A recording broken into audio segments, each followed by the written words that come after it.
Okay, audio's on. The basketball tie has come out. It's March Madness time. Audio's on, just so you know.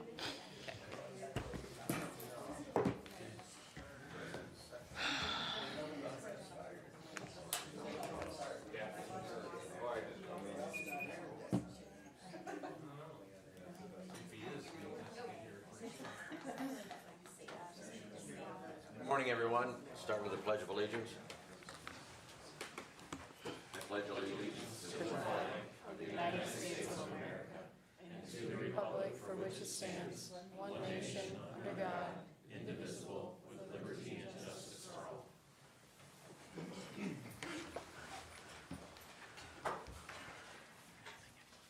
The prayer today is a morning prayer. All-powerful and eternal God, splendor of true light and never-ending day. At this return of the morning hour, chase away sins from all mankind, and fill our minds with the glory of your coming. Through Christ our Lord. Amen. Amen. Good morning, Commissioners.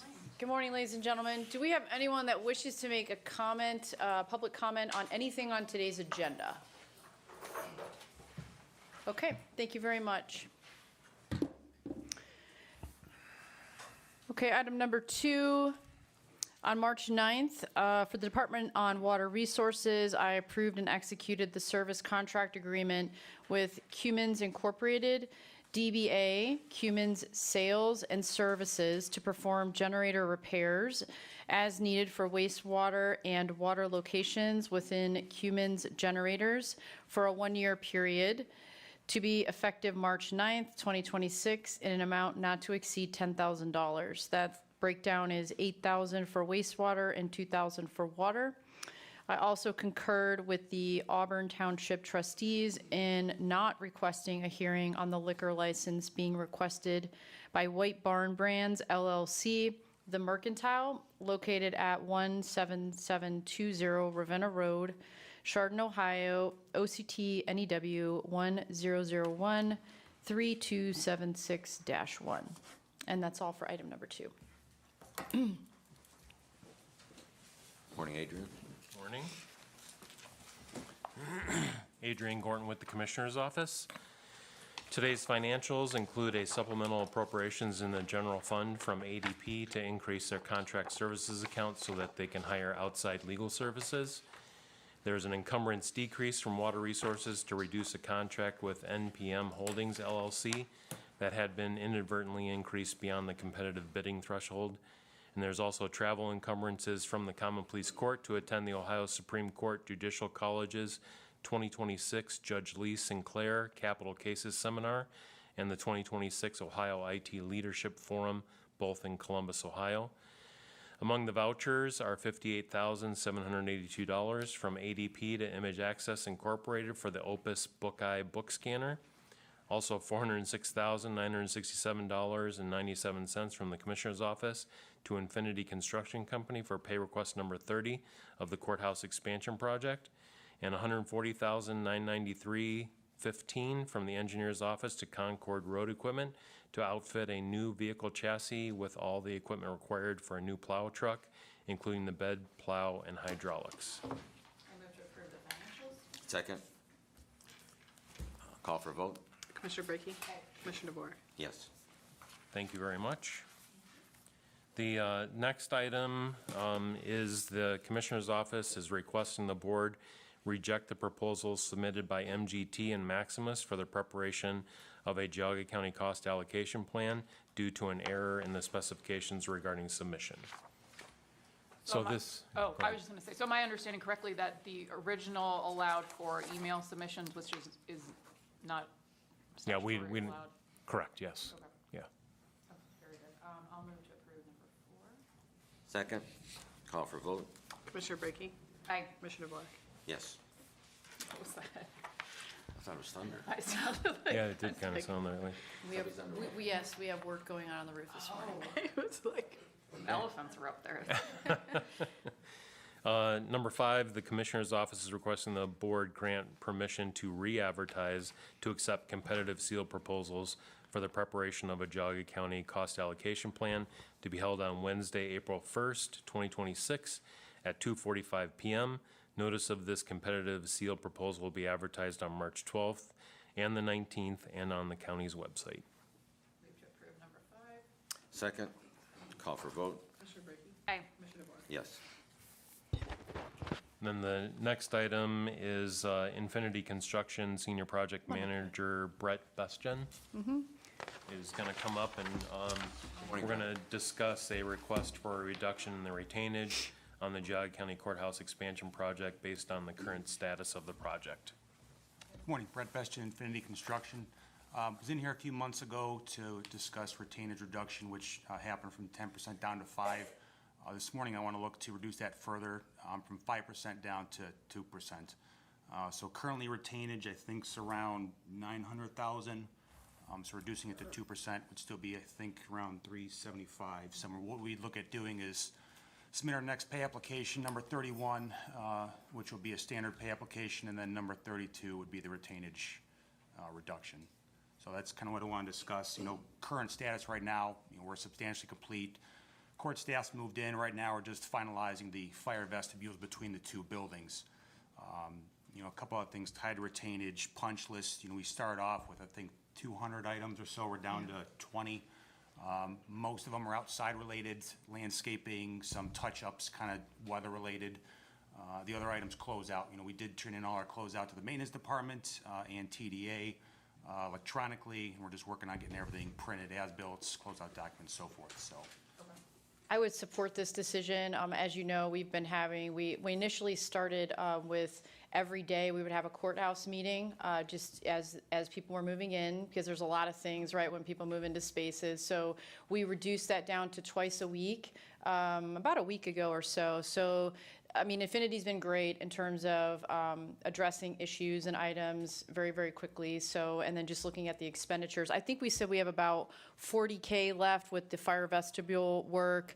So that 375 is more than enough to cover the remaining items that we have to finish up. So yeah. What do you need from us today? Do you need a motion? Well, no, because I think we'll just do, like Brett has said, we'll do the next change order, Okay, and then and we'll then just you'll approve see it. it there next week. Okay, Does very that good. suffice? Yeah, we'll submit Okay. 2 pay applications, so. Okay, perfect. Yeah, I mean, I think that makes sense as the project's winding down to Okay. reduce that. Okay. Excellent. Thanks, Brett. Thanks. Thanks for coming in. You're welcome.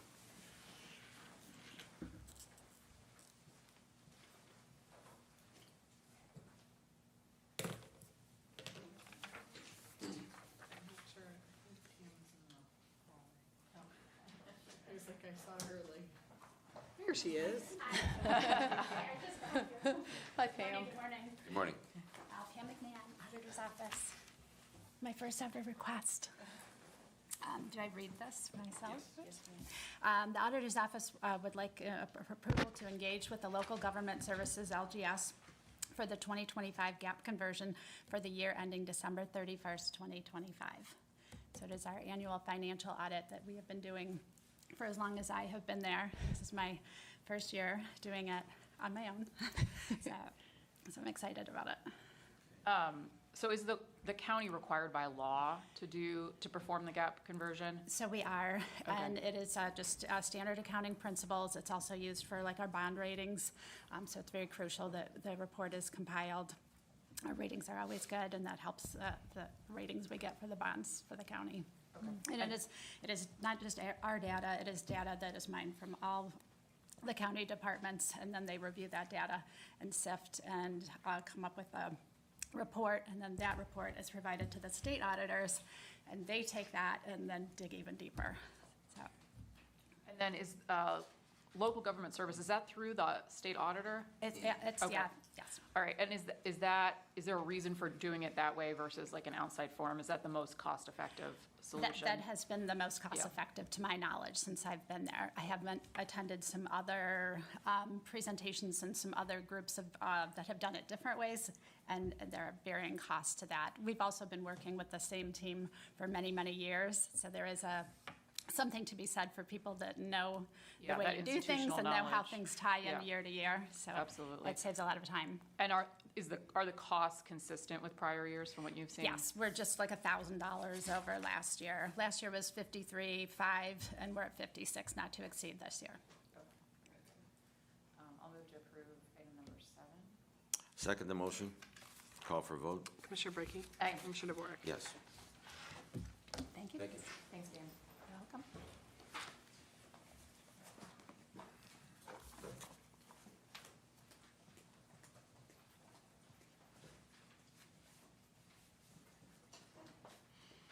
Just for you. I feel bad making you come up here. We should like bring a microphone to you. That's okay. I took the extra effort because somebody's been requesting some bling on my, Oh, so so St. Patrick's Day theme. Well, a couple of weeks ago, I says, when are you gonna put streamers on the handlebar?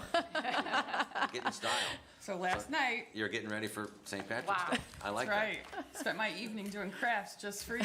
Okay. Some people review the data before they come here. Other people, do a little. I do a little Bling. crafting. You gotta relax before you come in here. Calm down. Celesta from the Recorder's Office. I am requesting the board approve and execute the Doc Router Plus agreement between E-Recording Partners Network and the Board of Commissioners that would allow certain documents to be electronically transmitted by one county office to another department, pending ADP completing their security analysis.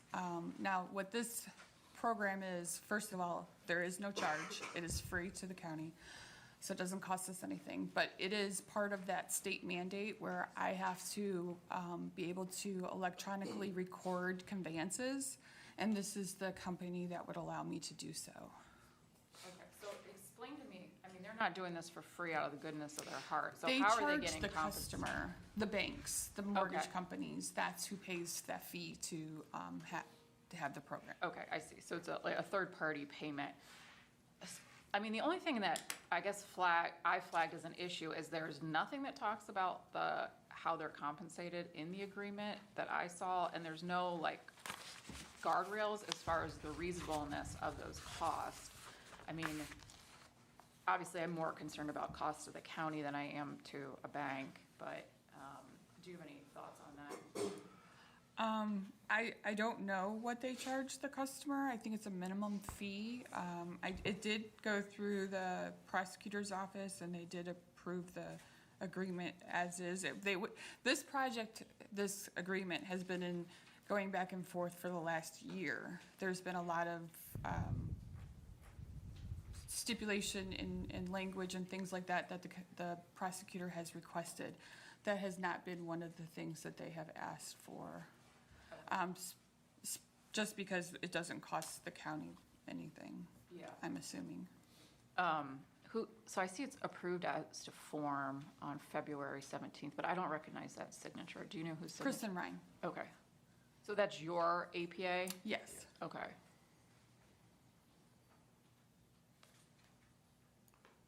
I always would, I don't know what the procedure for this is, but I feel like if we're the ones that are executing the agreement, I don't know why our APA wouldn't review it. It's no different than like the Fiddler contract that is just approved by my prosecutor and not yours. Yeah. Okay. Yeah, there's certain APAs that cover certain departments, like Chrissy does, the engineer's office, the recorder's office, Susan does water resources.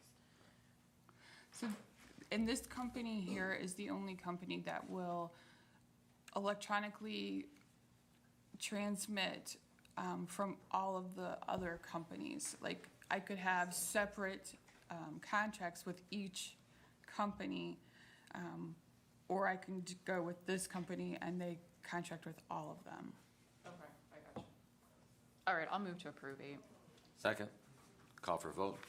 Commissioner Brackey? Aye. Commissioner DeWark? Yes. Thank you very much.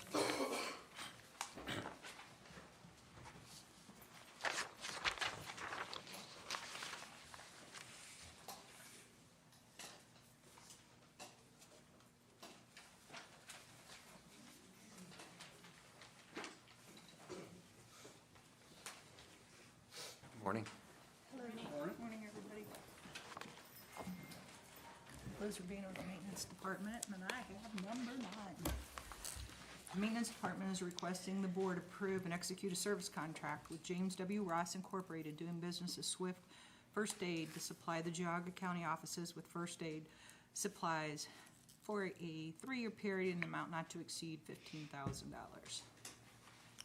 When, do you know when the last time it was upgraded?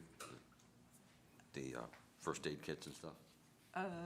They service them constantly, it's like they check them and they fill them as needed. They come all the time.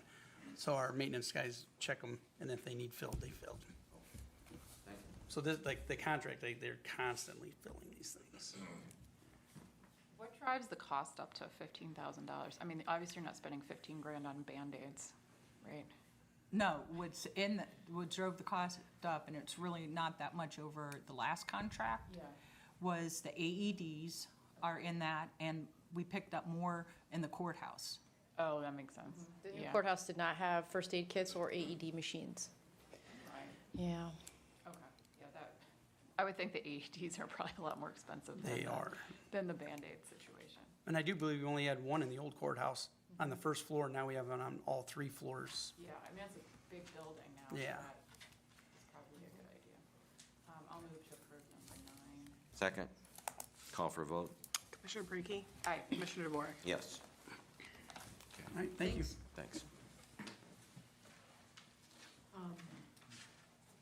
With Mr. Spitaleri not being here today, we can probably table the item for water resources, since it's authorizing him to execute as the representative, and just roll it to next week.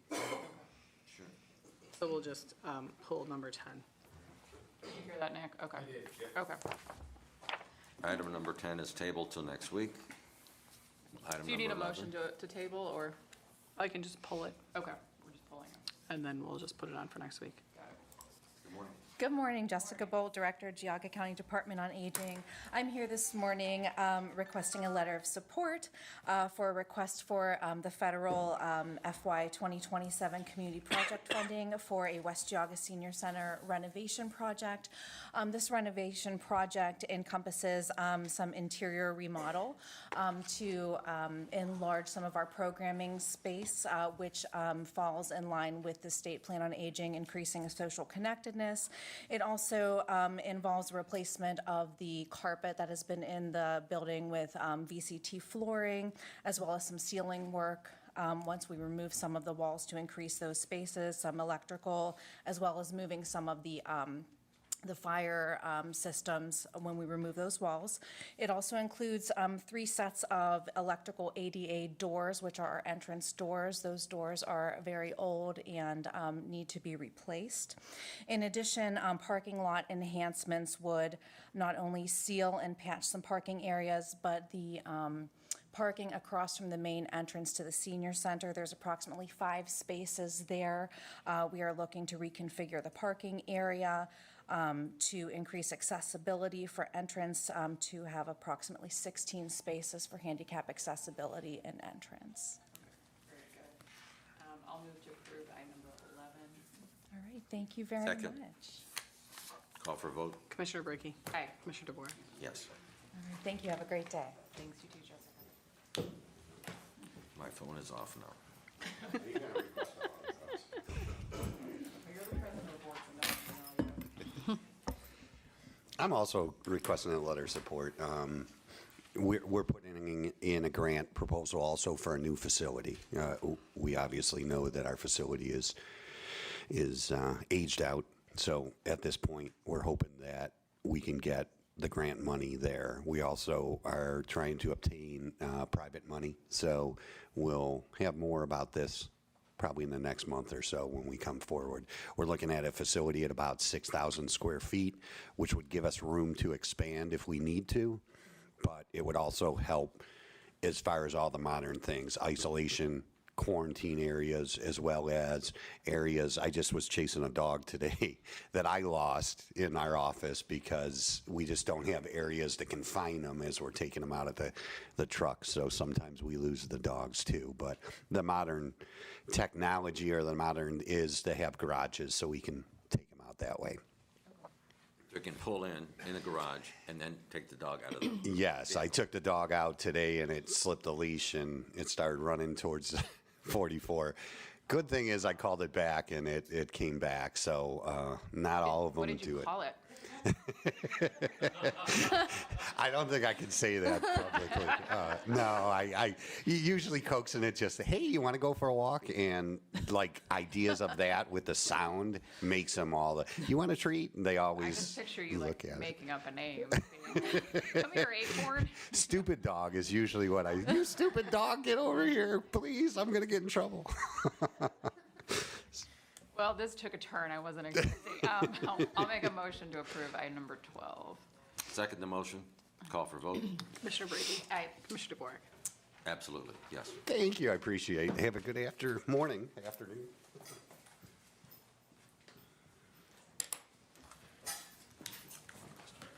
Good morning. Morning. Chief Brian Davidson, Burton Fire Department. Lieutenant Austin Group, Burton Fire Department. The Burton Fire Department is requesting a letter of support for congressionally directed funding requests for the remodel and expansion of its historic fire station and to improve water infrastructure with the village of Burton. Our current fire station was built in 1890. It was originally a theater, transformed into a firehouse. Currently, we are having issues with NFPA compliances where to put like Plimo vent exhaust system in. Our fire station is too small for that. We have to keep our gear separate from the trucks, and we can't do that because we don't have the room to add gear storage. And the other thing is just overall living quarters for the guys that are there 24 hours a day. Like I said, it was a theater that was converted into a firehouse. So with the trucks getting bigger and everything like that, our base space is too small. We're unable to fit any other different kind of trucks in the fire department. And currently we're looking to add 11,000 square feet of base space and training facility onto the fire station, and then remodel the current 8,000 square feet of the fire station. So the bays would be going out westbound? Correct, yes, and that property's already been secured in the last few years. More or less where we're at is we're not trying to do much in the realm of local funding and trying to ease the burden on the local taxpayers. Yeah, absolutely. I mean, Geauga is a giver county as far as our state tax dollars Certainly. and our federal tax dollars. And I would personally like to see us claw back more of that money for Certainly. our local government. You don't have a question about their pancake breakfast? Well, I was going to say, and from time to time, they convert it into a restaurant of pancake breakfast. Yes, yeah. So, Yeah, the entire second floor is dedicated to pancakes during the month of March, so. With the new station, there will still be pancakes. People did bring that up. That was going to be contingent on me signing this letter, obviously. Commissioner DeWark and I will not sign a letter if you are getting rid of the pancake breakfast. We are not getting rid of it. Okay, very, well, in that case, I'll make a motion to approve number 13. I second the motion, call for vote. Commissioner Brady? Aye. Commissioner DeBoer? Yes. Are you still, because when I was township trustee, Rob Roy was, God rest his soul, but he had blueprints and everything else for, what you guys are wanting to do. So I just wonder if you looked into his files. There was only a drawing of the fire station, but that was too small for what we need. Okay. So, yeah, so we have to go a lot bigger. Some of the fire stations, they have like a hose tower. Yep. These plans call for a hose tower, which will double as a training tower as well. Thanks a lot. Yeah, and thank good you luck. very much. Appreciate Thank it. you.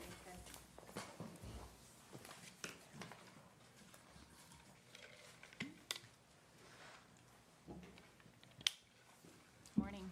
Morning. Good morning. My name is Laura Holman. I'm the Director of Parks and Recreation for the City of Aurora. Thank you for having us. This morning, we are asking for consideration of a letter of support for funding for Aurora Park at Geauga Lake Future Phase 2A. Just a little bit of background. The city, in the end of 2024, closed on purchase of Geauga Lake itself, along with approximately 43 acres that are partway, mostly in Aurora, but also some in Bainbridge Township, which obviously is Geauga County. So we've been working diligently towards getting approvals from both counties and local governments for phases of the park, which we hope will be inviting you to come celebrate the opening of Phase 1A later this year. Oh, very good. Yes, so our letter of support is for future funding. The mayor is committed to local funding and as well getting some state and possibly federal support and not going to the taxpayers to construct these phases. Can you talk a little bit about the park itself? What sort of features you're thinking of putting in? Happy to do that, yes. So the phase that we're talking about here for the future will include a swimming beach and unrelated amenities, including obviously access points and a, restroom facility, changing facility. The part of the park that we're opening this year and we're constructing now will include renovating the existing pavilion and ticket areas that were used for Wildwater Kingdom most recently, before that SeaWorld Ohio. So we're renovating those historic pieces and hoping to welcome people back onto the property so that they can both remember the history of it and celebrate now a new way of utilizing the space. We're getting people down to the water with a hardscape access area for sitting and gathering. We're redoing a pavilion and pier structure that is currently existing. We're adding in a kayak launch for stand-up paddleboard and kayak rentals and a lot of open-air gathering spaces. Do you have any trails? And we're hoping to do some internal connecting trails as well. Very good. I'll make a motion to approve item number 14. Second the motion. Call for vote. Commissioner Brackey. Commissioner DeBoer. Yes. Thank you very much. Okay.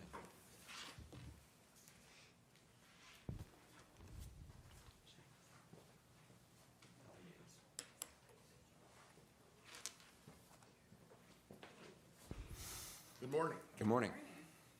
My name's Mark Danishek. I'm the apiary inspector for Geauga County. I brought some props. It makes it easier to explain what I do. So, I'll set this out here. You can see it, you can touch it. I also have a quick handout. I'll leave the rest on the back if anybody's interested. I call this beekeeping at a glance. I don't know how many other inspectors you've had do presentations. First one for me. First one for you, okay. Me too, but I don't really count since I'm a newbie. Well, I talked to some of the other inspectors, and I said, well, how are you presenting to your county? What's happening as far as how many bees there are, how many bees do we have in each township, and all that type of thing. And that's on the back of that little graph. I started keeping bees in 1975, mostly because, well, I was a kid, I lived at home, and I was told to do it, so that's what I did. I still keep bees. Unfortunately, we haven't had an inspector to get a queen cert, really for the last 3 years. We had one from Lake County, but we didn't get any inspections done. And that's why I contacted Ohio and said, oh, okay, I'll do this. So this will be my 3rd year of doing the inspections. The inspections are regulated by Ohio Revised Code 909. Every hive in the county is supposed to be inspected. We're hitting about, ideally, 10%. It would be a full-time job to do them all. But it's, one of the things that has happened is this last summer, House Bill 96 has completely changed beekeeping. So they went from we'll send you out a card, mail us $5, register your hives, and you basically get certified, to all online. That has pretty much wrecked my Amish community. It's very difficult for them. So with them, I'm licking stamps and writing down envelopes and such. And that's why I have on my little handout, good communication is the place to start. And according to State of Ohio, Department of Ag, they want us to do better communication with the people, the constituents of the counties. So one of my goals for this year is provide best inspection practice in Ohio, ask Department of Ag, what can we do to make it better? Always be above reproach, obviously. I don't want to find my face on the front page of the Times Leader. Push for more. I'm with you on that. There you go. Push for more apiary registration, address the changes. And that's one of the reasons that I gave you the printout. It shows how many registered beekeepers we have. I'd really like to show you the numbers for next year. We're getting slaughtered. My queen cert is number 47 in the state. We should be in the thousands. People just aren't registering. And the worst part about that is now the registration, instead of being $5, it's free. And I ask people, we don't trust the government, you know, and they've got every excuse in the book. Just click on it and register them. So Mark, can you talk about what the advantages are of registering your hive? So the inspections are based upon the registration.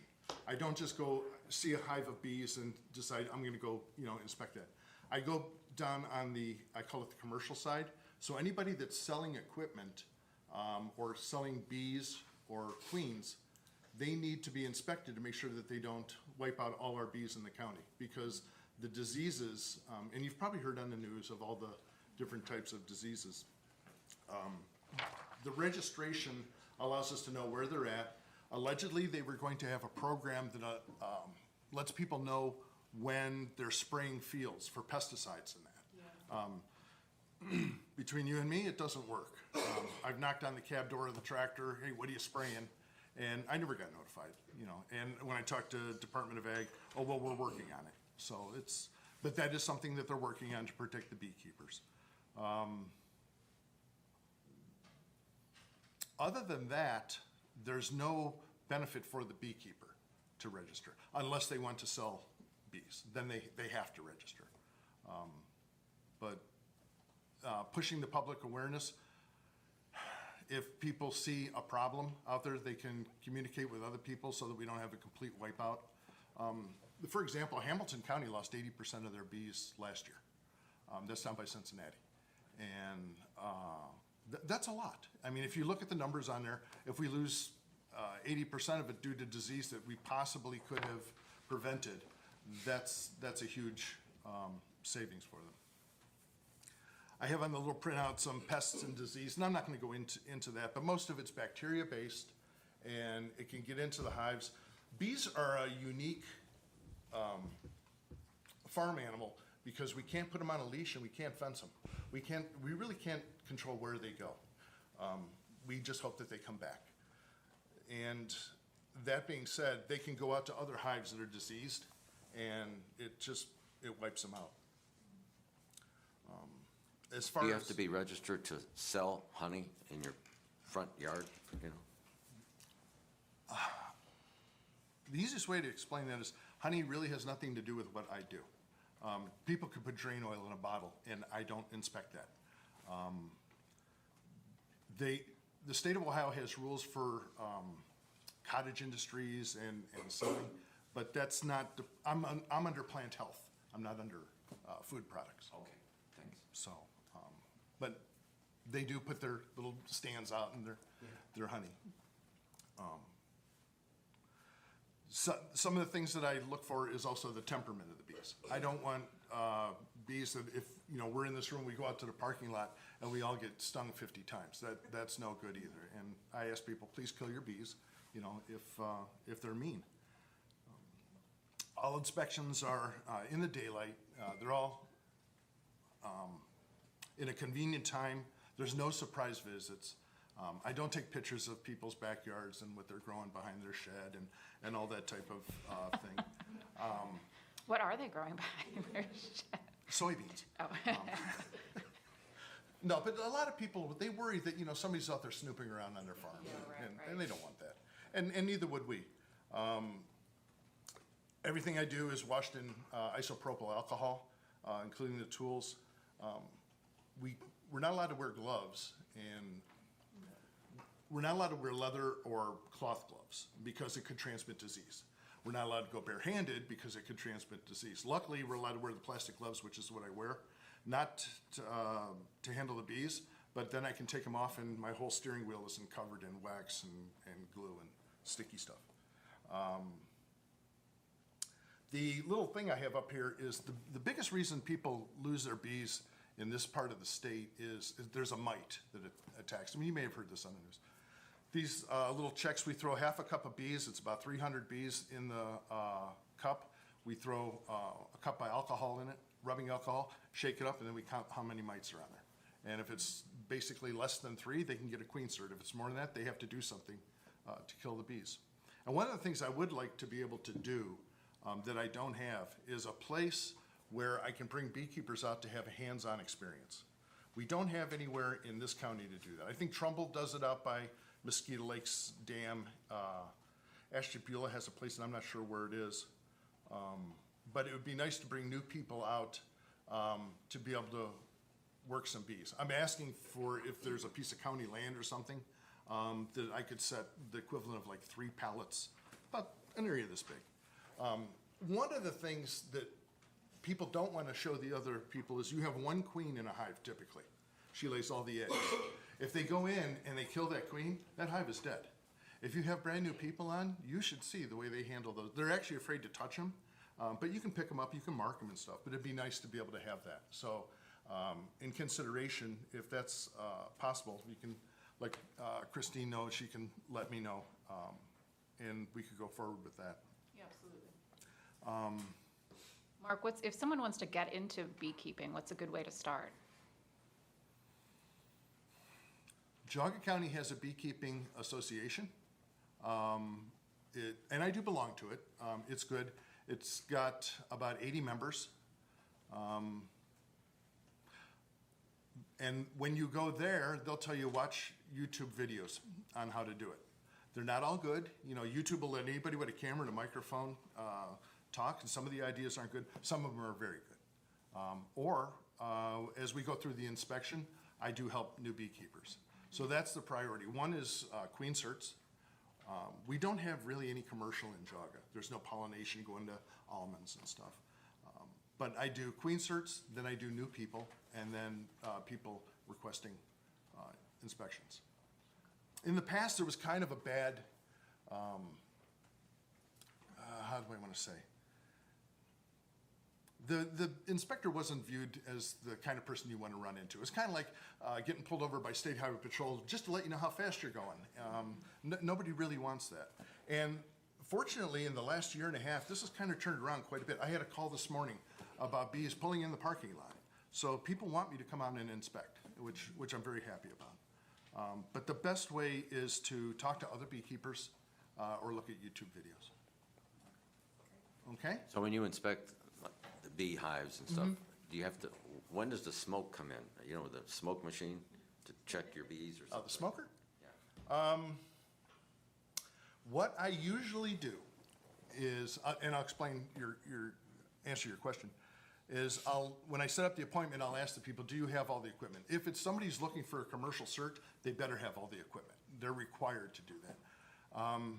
The smoker is basically a little fire in a can, okay? And I don't like really driving down Mayfield Road with fire in a can down the road. But if you give them a puff of smoke and they think they're tree insects, they think the tree is on fire, and it calms them down. I try to use as little smoke as possible. I haven't used any this year. If you have gentle bees, you don't need it. If you got hot bees, you need smoke or you're going to get stung a lot. All right. You've answered all my questions. Yep, very good. Thanks for coming in. You're very welcome. Yeah, very interesting.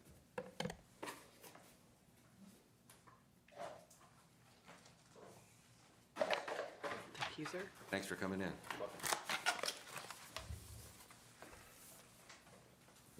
Thank you very much. And there's extra of these handouts, if I may. leave them? Sure. Yeah, absolutely. Absolutely. And if you want, publisher, Christine, if you want PDF, I can send that to you, just let me know. All right, thank you.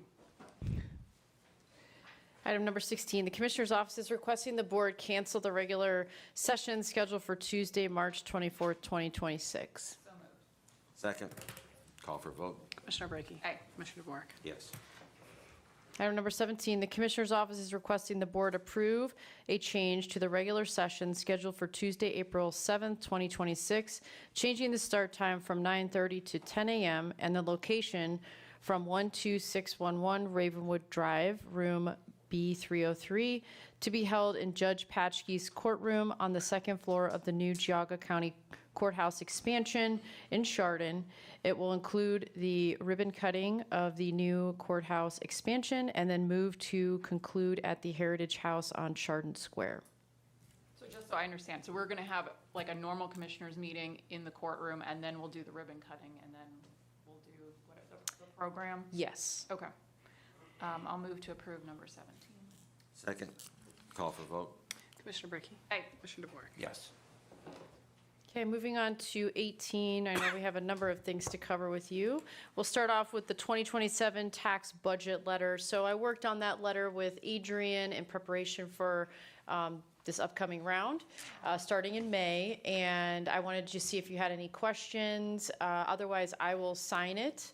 And just so that you know what's being communicated to the other elected officials as we prepare. So really, it's just kind of a cross-check with you as the board, giving Adrian and I the confidence to know that you know what we're sending out. And then that will kind of, I think Adrian's going to plan on sending that letter out tomorrow. Yeah, I mean, I provided my feedback already, but just the one thing I wanted to make sure was included was just letting the department heads and the elected officials know that if any of those times don't work for the hearings, that we can accommodate those times. Okay. Just Yeah, we put, some flexibility on that. Yeah, come on up, Adrian.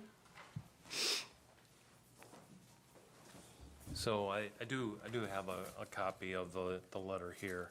Okay, so you added that in. Yeah, the last paragraph basically says, please keep your schedules open for the days in May and the time slots because they might be difficult to change. And if you have any specific days that do not work for you, please let us know so we can schedule a good day for everyone. Okay, yeah, that's good. All right. Any other questions? Commissioner DeBoer, do you have any questions? I'm good. You good? Okay. Okay. Thank you. Okay, thank you.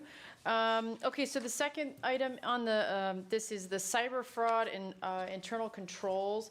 So last week, primarily the individuals associated with the financial side of our operations attended a training put on by ADP. It was very well done.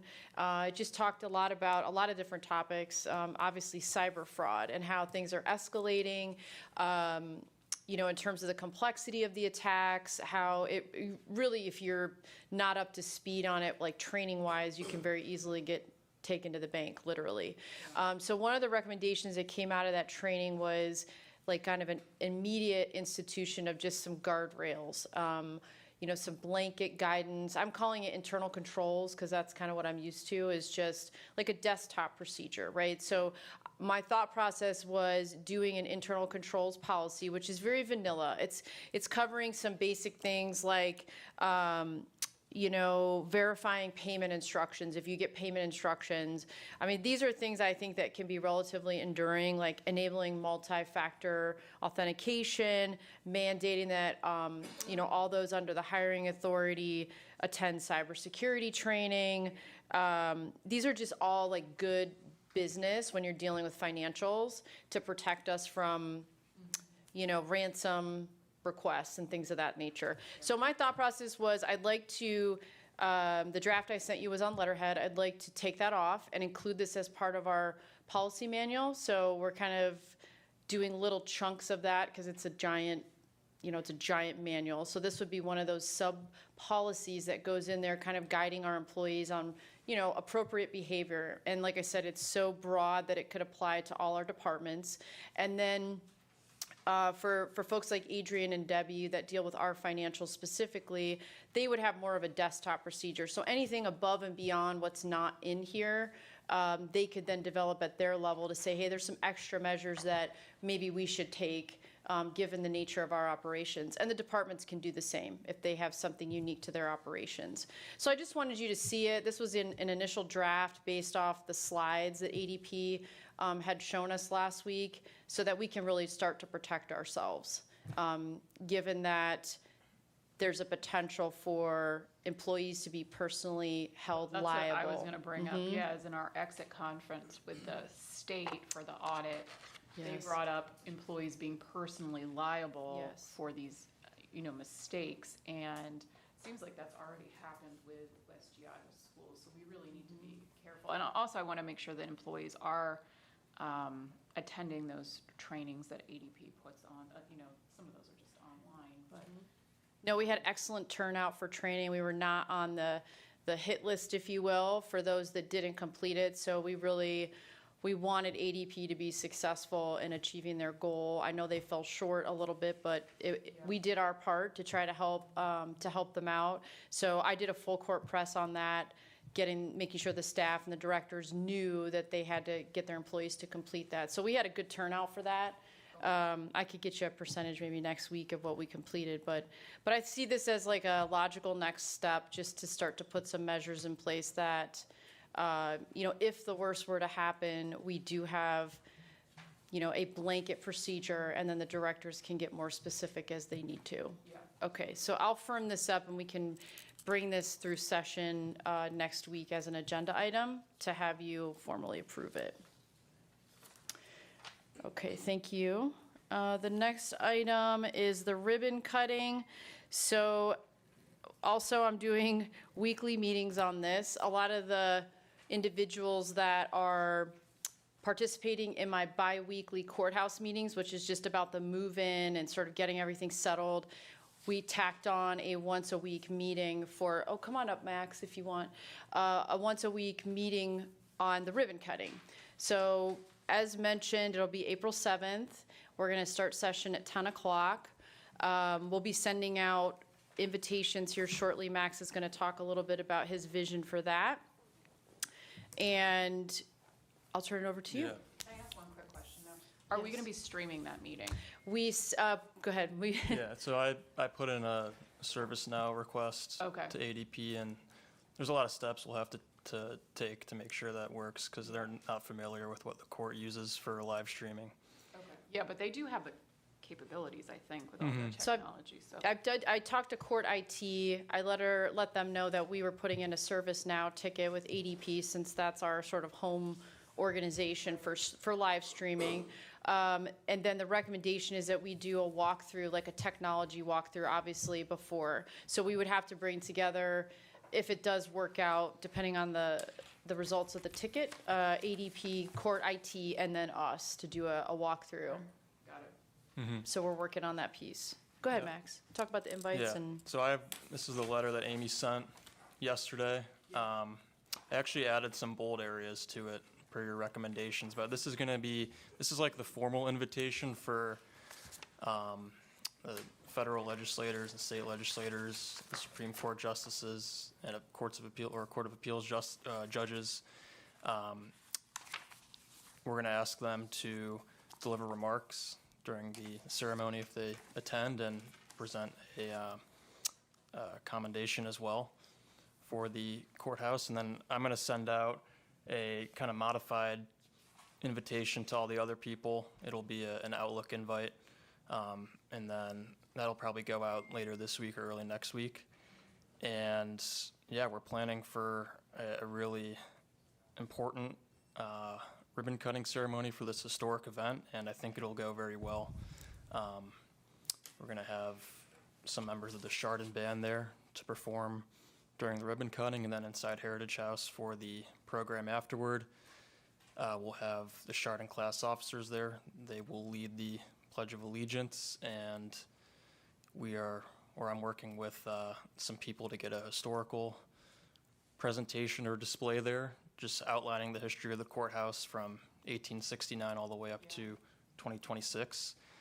So hoping that works out, but I think it'll be great, and it's a pleasure to be working with Amy on this. Yeah, Max has done a great job taking point on all these coordinations. So we just thank you for your patience, as there's a lot of moving parts, from everything from really first starting with the judges to make sure we can find a day that works for everyone in the courthouse. And we landed on April 7th, given their schedules. And then,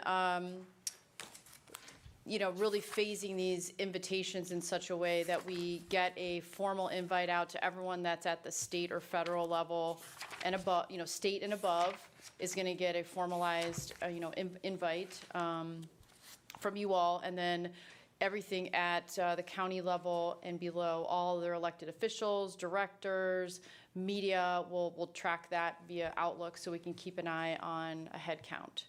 And then we're just continuing to have those weekly meetings to kind of work on the flow.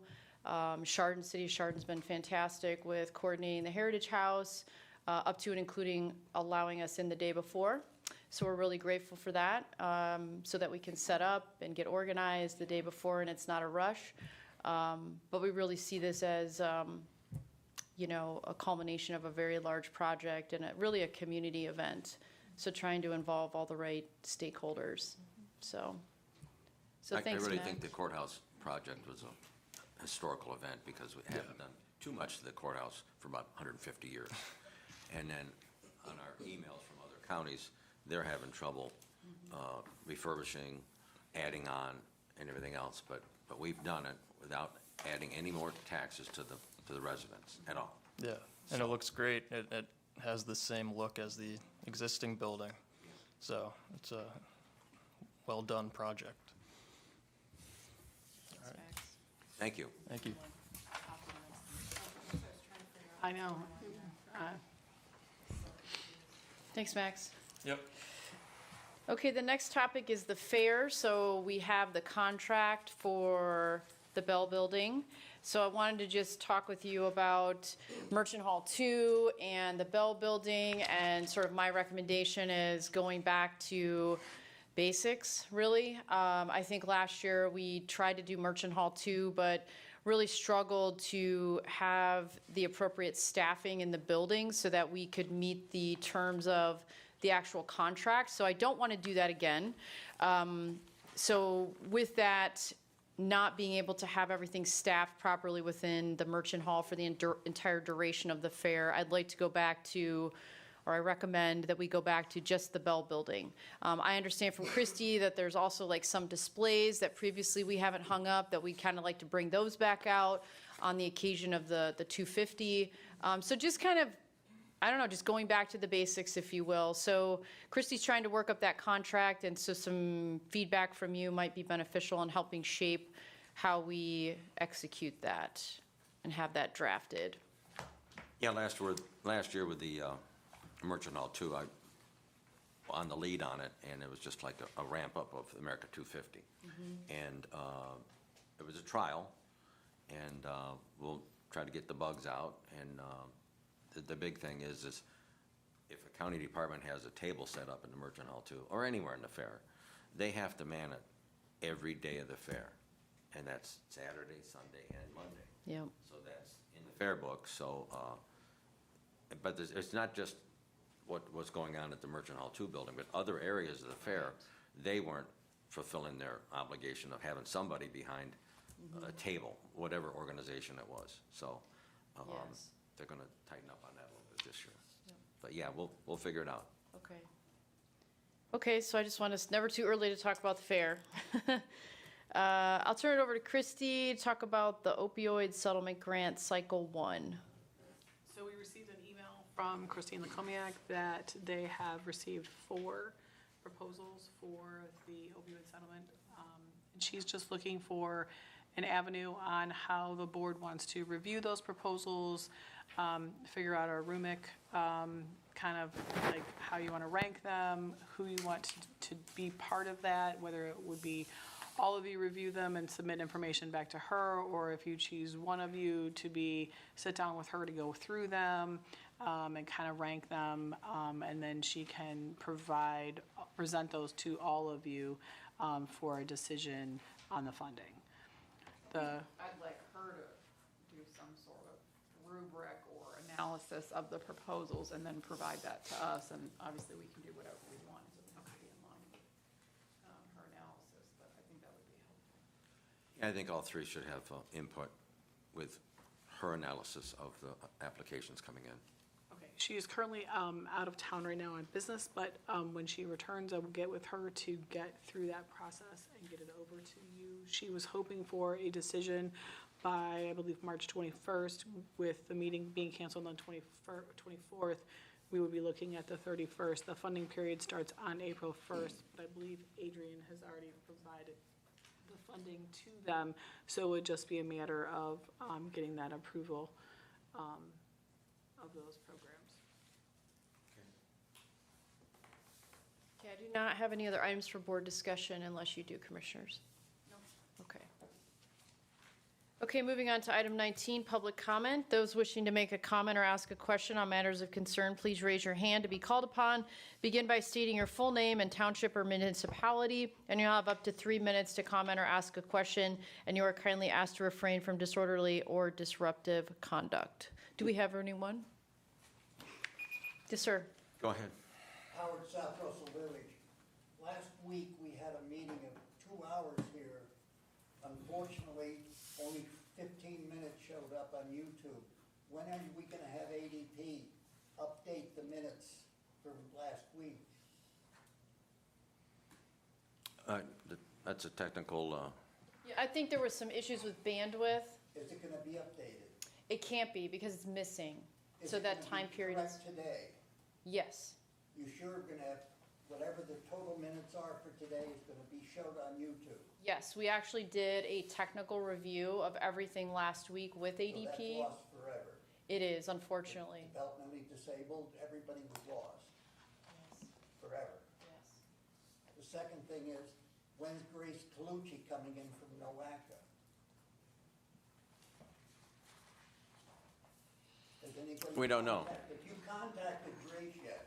Yes, What several did she times. say? She's actually not responded to the last several emails. What So we're if not you sure on contact when her? she would be She has to attending. say something, either through email or she doesn't answer the phone, correct? I guess maybe we could reach out to Marilyn instead of Grace to see if maybe Marilyn has an avenue or an idea of when she might be available. okay, we're still working on that. NOACA is still up in the air. Grace hasn't, she may show up, she may not. Gee, what a shame.